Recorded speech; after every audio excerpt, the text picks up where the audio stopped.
10 mutual fund mistakes जो यदि मुझे पहले से पता होती तो अब तक मैं 2 करोड़ का कॉर्पस बना चुका होता। मुझे तो बताने वाला कोई नहीं था, बट आप प्लीज़ इन मिस्टेक्स को मत करना। नमस्कार दोस्तों, मैं हूं आशुतोष, आपका पर्सनल फाइनेंस कोच।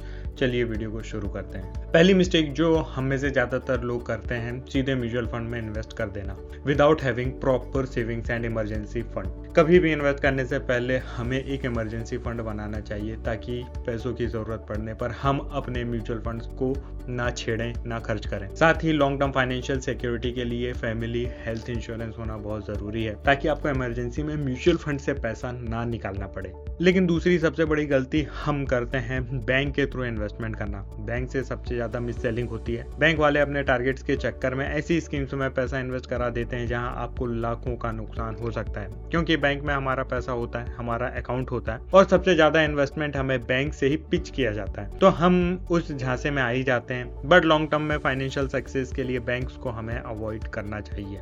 तीसरी बड़ी गलती जो 80% से वो है म्यूचुअल फंड का मतलब सिर्फ इक्विटी म्यूचुअल फंड समझना। बट ऐसा नहीं है। इक्विटी में सिर्फ हम उन पैसों को इन्वेस्ट करते हैं जिन्हें हम लॉन्ग टर्म के लिए इन्वेस्ट करना चाहते हैं, 8 साल 10 साल के लिए। बट म्यूचुअल फंड्स में और भी कैटेगरीज होती हैं, short term, mid term and medium term के लिए। जैसे शॉर्ट टर्म के लिए लिक्विड फंड, आर्बिट्रेज फंड या फिर अल्ट्रा शॉर्ट टर्म फंड है। मीडियम टर्म के लिए corporate bond fund, banking and PSU fund में इन्वेस्ट कर सकते हैं। उसके अलावा multi asset fund, balance advantage fund and other hybrid funds होते हैं जो हम अलग अलग रिस्क प्रोफाइल के हिसाब से अलग अलग टेन्योर के लिए इन्वेस्ट कर सकते हैं। फोर्थ, बहुत सारे लोग ज्यादा रिटर्न्स के लिए पूरा पैसा स्मॉल कैप फंड्स में या फिर सेक्टर फंड्स में इन्वेस्ट कर देते हैं, बट ये बहुत बड़ी गलती हो सकती है। इन फंड्स में हम अपने पोर्टफोलियो का एक छोटा एलोकेशन रखते हैं क्योंकि ये फंड्स काफी ज्यादा वोलेटाइल होते हैं। इनमें साइक्लिक रिटर्न्स होते हैं, कई बार तो सालों तक जीरो और नेगेटिव रिटर्न्स भी देखने को मिल जाते हैं। फिफ्थ मिस्टेक जो कि कई प्रो इन्वेस्टर भी कर देते हैं, सिर्फिकेशन नहीं होना, मतलब एक ही कैटेगरी या फंड में पूरा पैसा डाल देना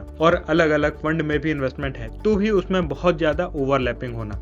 यदि पोर्टफोलियो वेल डाइवर्सिफाइड नहीं है तो लाखों का नुकसान हो सकता है, लेकिन नेक्स्ट पॉइंट आपके लाखों रुपए जरूर बचा सकता है। 6th पॉइंट है टैक्सेशन को इग्नोर करना। हमें से ज़्यादातर लोग इन्वेस्टमेंट और रिटर्न कैलकुलेशन में टैक्स को कंसिडर ही नहीं करते हैं। यदि आप अपना डेट म्यूचुअल फंड सेल करते हैं तो आपको अपने इनकम टैक्स स्लैब के अकॉर्डिंग टैक्स देना पड़ता है। वहीं इक्विटी म्यूचुअल फंड 1 साल से पहले सेल करने पर 20% एंड 1 साल के बाद सेल करने पर 1.25 लाख तक का कैपिटल गेन टैक्स देना पड़ता है।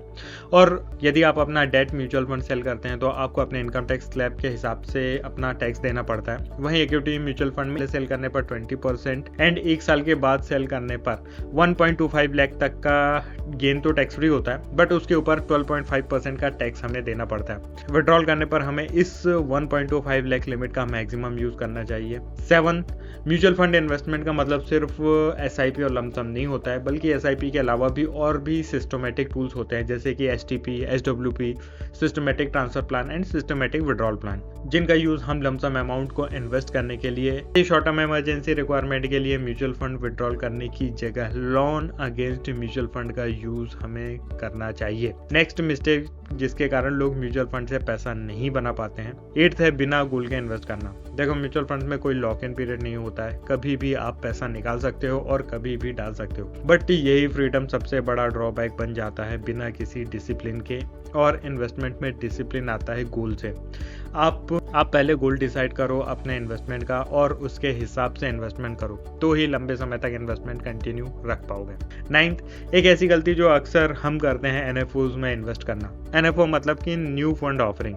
जब भी कोई नया फंड लॉन्च होता है उसमें NFO हम कहते हैं। म्यूचुअल फंड कंपनीज हमेशा नए नए फंड लॉन्च करते रहती हैं, बट न्यू फंड्स का हमारे पास कोई ट्रैक रिकॉर्ड नहीं होता।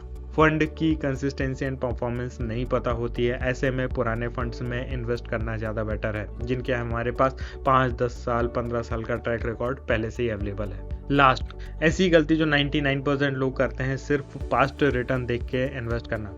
देखो, हर म्यूचुअल फंड का एक साइकिल होता है, एक ग्रोथ फेज होता है। ग्रोथ फेज के पहले भी अच्छे रिटर्न नहीं मिलते हैं एंड बाद में भी, इसलिए सिर्फ पास्ट रिटर्न देखकर इन्वेस्ट करने से आपको आगे अच्छे रिटर्न्स मिलेंगे, इसकी कोई गारंटी नहीं है। कैसे high growth return mutual fund select करते हैं, उसमें मैंने हर कैटेगरी के लिए डिटेल वीडियो बनाए, जिन्हें आप डिस्क्रिप्शन पे या फिर प्ले लिस्ट में जाके चेक कर सकते हैं। यदि आप फ्यूचर में वेल्थ क्रिएट करना चाहते हैं तो इन 10 मिस्टेक्स को अवॉइड करो। वीडियो अच्छा लगा तो वीडियो को लाइक करो एंड ऐसे ही इन्फॉर्मेटिव वीडियोस के लिए चैनल को सब्सक्राइब करो। दोस्तों आज के वीडियो में बस इतना ही, मिलते हैं नेक्स्ट वीडियो में। धन्यवाद।